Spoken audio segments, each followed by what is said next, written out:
কোন গোপনে মন ভেসেছে শেষ হওয়ার পর থেকেই দর্শকদের মনে একটাই প্রশ্ন, কোথায় শ্বেতা ভট্টাচার্য?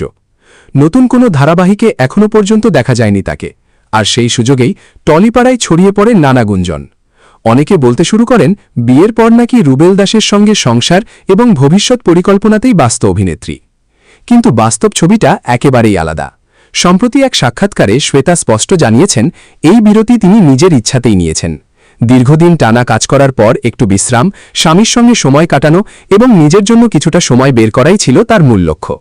শ্বেতার কথায়, বিয়ের পর দুজনের কাজের চাপ এতটাই বেশি ছিল যে একসঙ্গে কোথাও ঘুরতে যাওয়ারও সুযোগ হয়নি। তাই রুবেলের ধারাবাহিক শেষ হওয়ার অপেক্ষায় ছিলেন তারা।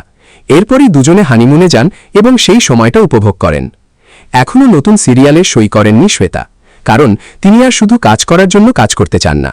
এমন গল্প এবং চরিত্রের অপেক্ষায় রয়েছেন যা তার কাছে নতুন এবং অভিনয়ের দিক থেকে চ্যালেঞ্জিং হবে।